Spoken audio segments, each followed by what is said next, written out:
Hola, buenos días, buenas tardes, buenas noches. Hoy voy a hablar sobre la terapia cognitiva del Manual de Técnicas de Isabel Caro. Este va a ser el tópico que vamos a estar tratando.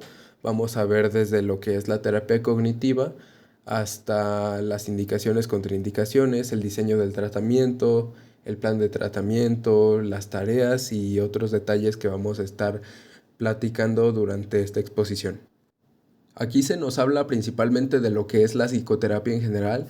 Nos habla que no tiene reglas fijas, no tiene procedimientos universales, además de que es una profesión única y se va a intentar dar al paciente siempre experiencias verdaderas facilitadoras, siempre aislando nuestro mejor conocimiento sobre cómo podemos ayudarlo.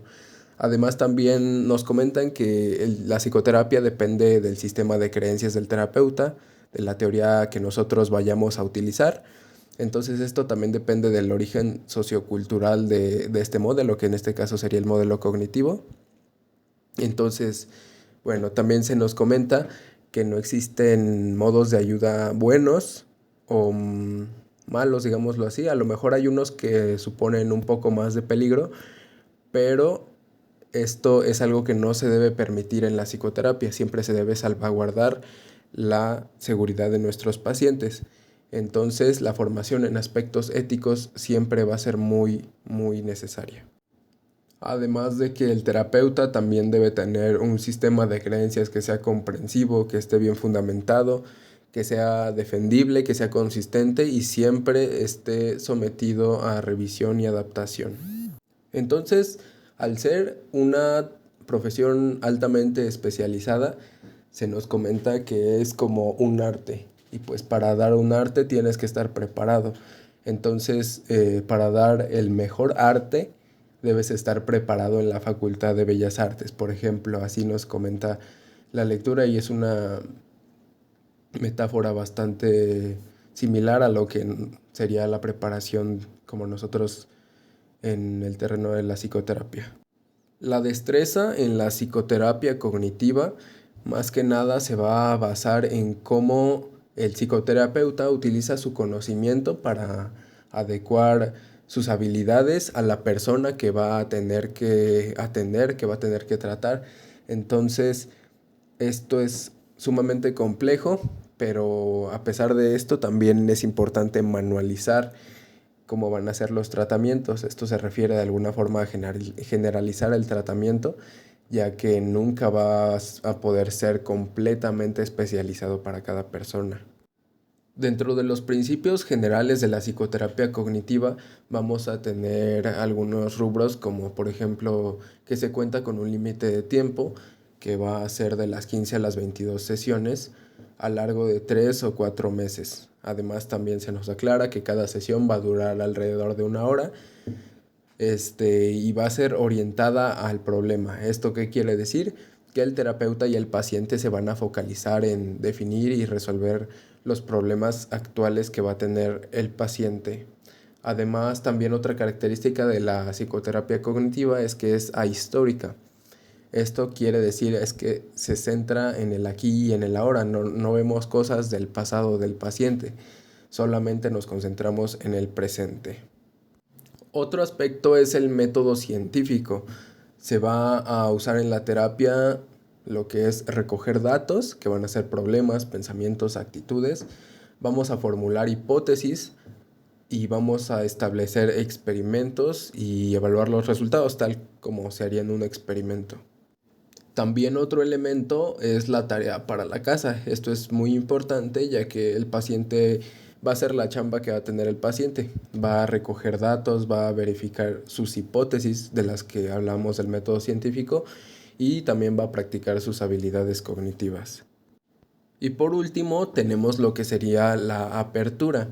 Esto quiere decir que el proceso terapéutico es abierto, es explícito y entonces aquí lo que va a pasar es que el terapeuta y el paciente van a saber lo mismo, es decir, van a tener una comprensión común de lo que está sucediendo durante las sesiones. Este modo de terapia en lo que se va a concentrar es en que las percepciones o interpretaciones de la realidad que hace el paciente no son idénticas a la misma realidad, es decir, puede cambiar en la percepción del paciente lo que vendría a ser la realidad. Esto también se une a que las creencias son hipótesis, como lo mencioné anteriormente, sujetas a negación y también sujetas a modificación. Este tipo de terapia es de naturaleza educativa, ya que vamos a buscar que el paciente aprenda a aprender. Y para lograr esto, el terapeuta debe buscar hacer simples las sesiones, hacerlas concretas y específicas, darle también la importancia que necesita a las tareas, o sea, a los trabajos que hay fuera de la sesión, únicamente con el paciente. Vamos a permanecer igualmente usando procedimientos de organización de tiempo. Siempre nos vamos a concentrar únicamente en problemas manejables y vamos a desarrollar una relación terapéutica con una base recíproca. Esto también incluye que el terapeuta, cuando se equivoque, debe admitirlo, debe reconocerlo ante el paciente. Entonces esto favorece un ambiente de colaboración entre los dos. Otra cosa bien importante es que vamos a tener que hacer que el paciente sea independiente, es decir, vamos a atribuir sus avances, las habilidades que desarrolla a él mismo y no al terapeuta. Y bueno, también se va a utilizar lo que es el método socrático, que quiere decir en que el paciente va a aprender a reconocer sus propias creencias y con lo cual a modificarlas. Lamentablemente no todas las personas van a poder practicar este tipo de terapia, ya que se necesitan ciertas características para poder practicarla. Entre ellas está que el paciente pueda acceder a sus pensamientos automáticos. Esto quiere decir que pueda ser introspectivo. También se pide que el paciente pueda distinguir entre sus emociones, también que se autoadjudique la responsabilidad para el cambio, que también entienda la fundamentación de la terapia cognitiva, que establezca que sea capaz de establecer una relación terapéutica adecuada, que pueda concentrarse, focalizarse en los temas propuestos. Y también algo muy importante es que el paciente no espere respuestas mágicas. O sea, no le deje todo al terapeuta y pues él no hace nada, no se libra. Entonces, esto no puede ser.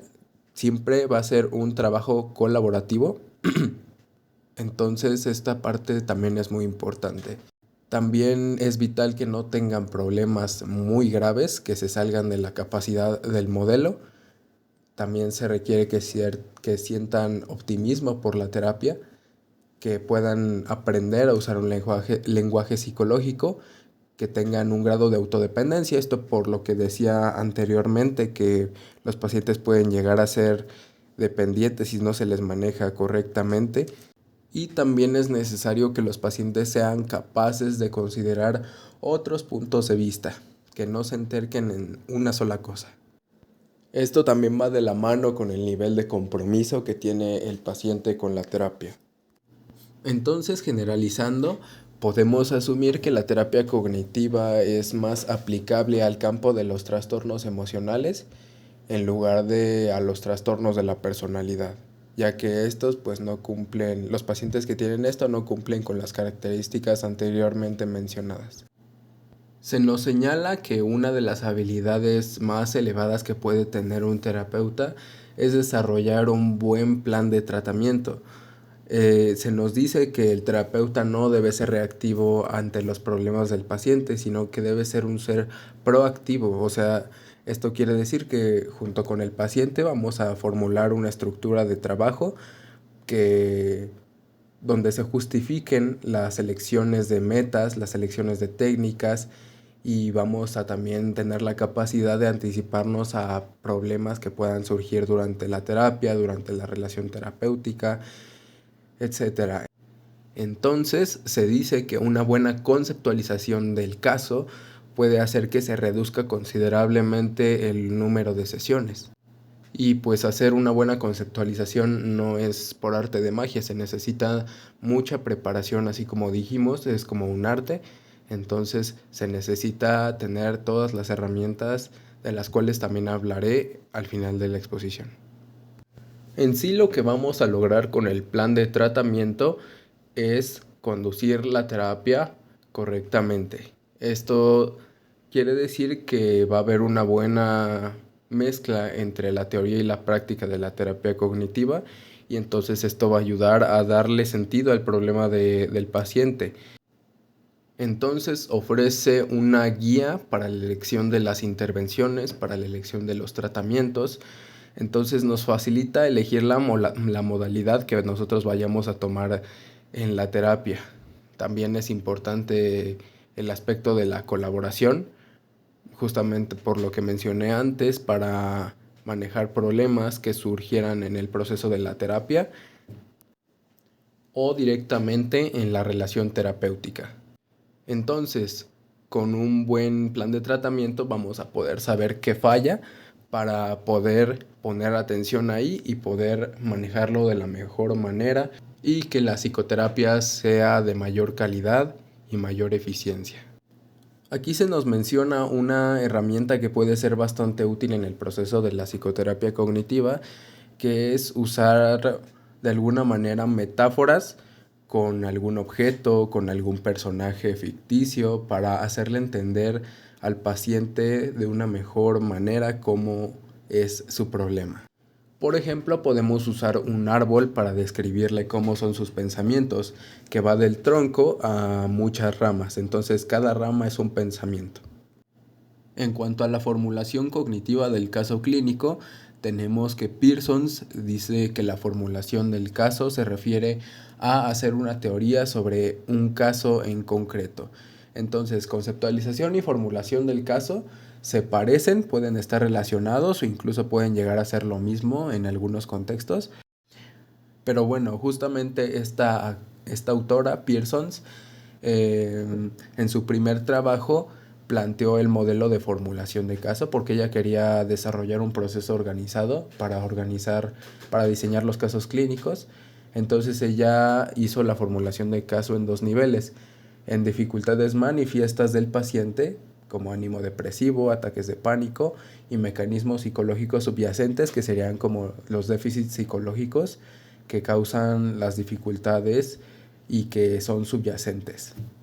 Entonces, para Pearson había 6 pasos básicos que eran el listado de problemas, el mecanismo hipotetizado, la relación entre el mecanismo y el problema, los precipitantes de los problemas actuales, los orígenes del problema central, el plan de tratamiento y la predicción de posibles obstáculos del tratamiento.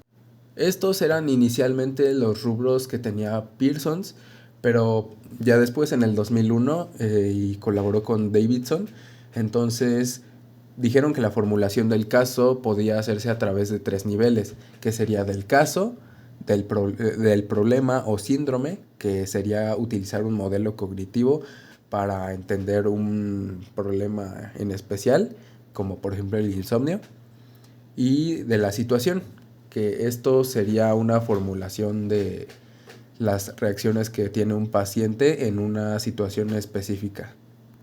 A partir de eso se nos dice que para la conceptualización es crucial obtener primero lo que es un listado de problemas. Estos se van a describir en aspectos conductuales, van a ser concretos y van a ser comprensivos. Esto es para disponer de los temas principales y vamos a partir de eso a hipotetizar relaciones causales para desarrollar nuestras hipótesis de trabajo. Esta hipótesis de trabajo va a describir la relación entre los problemas del listado anterior, entonces supone una pequeña teorización del caso a aspectos específicos. También tenemos que ver las posibilidades y activos del paciente. Esto se refiere a si el paciente tiene buenas habilidades sociales, recursos financieros, ayuda social, atractivo, inteligente, estilo de vida estable, ejercicio, o sea, cualquier cosa que nos favorezca para formular nuestro caso a partir de nuestras hipótesis o nuestro plan.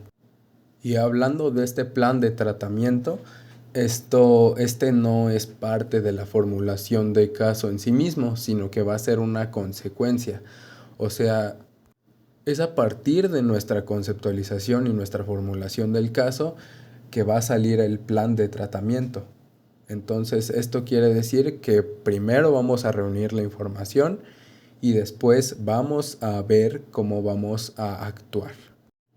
Bueno, como mencioné anteriormente, la estructura de las sesiones van a ser entre 10 y 25 sesiones que van a durar de 45 a 60 minutos aproximadamente, y pues este tiempo lo vamos a tener que repartir. Es decir, en los primeros 5 minutos, por ejemplo, vamos a recapitular lo que ha vivido el paciente entre sesión y sesión, ya que pues puede pasar ciertos eventos importantes que nos puedan ayudar al tratamiento. Entonces, después de esto tenemos 10 minutos que se van a destinar a la tarea que le dejamos al paciente en la sesión anterior. Se revisará, se discutirá y posteriormente se destinarán los próximos 30 a 35 minutos para para tratar los problemas que ya se habían establecido en una agenda. Entonces vamos a hablar de los problemas en estos 30 minutos y también vamos a utilizar pues las técnicas de intervención correspondientes para el paciente. Y pues ya los últimos 10 minutos se van a dedicar a hacerle al paciente una retroalimentación de la sesión para que así nos pueda comentar las cosas que a lo mejor, cosas de las que pudo haber hablado, de las que quisiera hablar, o que nos dé igual retroalimentación de alguna manera hacia nosotros mismos. Por su parte, las características de la entrevista inicial pues van a ser la evaluación de dificultades actuales, como los síntomas, problemas vitales, pensamientos negativos, etc. También vamos a hacer la definición de metas, o sea, qué es lo que quiere lograr el paciente en la terapia. Estas metas deben de ser objetivas, deben de ser alcanzables, deben de ser traducidas a algo conductual. Y bueno, después viene también la presentación de la base del tratamiento y vamos a ver el inicio del tratamiento en metas específicas, en donde vamos a seleccionar la primera meta y la primera tarea, y vamos a seleccionar metas generales, que pues aquí va a relacionarse más con la familiarización del estilo terapéutico. Algo muy importante cuando se trata de ponerle tareas al paciente es que se deben ajustar a él, es decir, se deben ajustar a su contexto, a su nivel de malestar, y esto también va a estar relacionado con la complejidad de la tarea o con los tipos de tarea. Por ejemplo, algunas tareas son muy estructuradas, como un registro de pensamientos, y otras pueden ser más flexibles, como un diario anecdótico. Entonces esto lo vamos a ver dependiendo del paciente. Entonces el objetivo de las tareas pues es relacionar pensamientos, emociones, conductas. Vamos a evaluar cómo es la capacidad de introspección de nuestro paciente, además de que también nos va a ayudar a ver qué tan comprometido o qué tanta motivación hay del paciente y cuál es su adherencia a nuestro tratamiento. Entonces vamos a evaluar también en base a esto los progresos, sus estancamientos, y pues todo esto es con el fin de preparar al paciente para ser su propio terapeuta y para que pueda ayudarse él a sí mismo. Igual esto va otra vez de la mano con lo que dije de que es importante que sea independiente. También las tareas deben tener jerarquización, deben tener conexión con los temas tratados en la terapia. Se puede practicar también la tarea durante la sesión para que quede claro, explicar el porqué de la tarea, darle ejemplos para que pueda entender mejor, y pues darle feedback o darle esta retroalimentación por si no entendió algo. y también hay que aclararle que puede buscar ayuda en profesionales, en familiares o en otras personas para pues realizar su tarea. Se puede llegar a no hacer su tarea en diversos casos. Puede sentirse incapaz, puede decir que es un desastre, puede decir que su problema es demasiado para la tareita que le dejamos. O también podemos encontrarnos en una situación en donde nos diga que puede mejorar de igual manera sin la tarea o simplemente que le desagrade que le mande, ¿no? Entonces también puede ser esto o inclusive miedo a hacerlo mal. Esto se puede contrarrestar haciendo experimentos, haciéndole de algún modo pensar en la importancia de la tarea o en qué situaciones sí las haría. Entonces es hacerle cuestionar al paciente la importancia de la tarea y en qué situaciones sí haría la tarea. Hablando en general sobre las habilidades que debe tener el terapeuta para tratar este tipo de terapia, es que debe conceptualizar problemas, debe tener una capacidad para establecer relación terapéutica, para definir metas, para aplicar técnicas, para manejar las reacciones del paciente y también tener conocimientos sobre síndromes clínicos, también debe tener habilidades en la entrevista y debe tener congruencia, empatía, ofrecer una relación de apoyo al paciente y pues obviamente tener conocimiento de este modelo cognitivo. Entonces, esto también viene apoyado de la supervisión en algún centro de terapia cognitiva. Entonces, pues ya en conclusión, este capítulo nos detalla cómo es la terapia cognitiva. Es complicado formarse en ella ya que se necesitan muchas cosas, muchos requisitos, muchas habilidades, se necesita demasiada preparación, pero también aprendimos que es un proceso estructurado, es un proceso que tiene sus niveles, que tiene sus elementos, que tiene un procedimiento formal y una base en el pensamiento. Entonces esto nos va a ayudar a que el paciente pueda tener una forma más adaptativa de vivir. Y esto sería todo. Muchas gracias.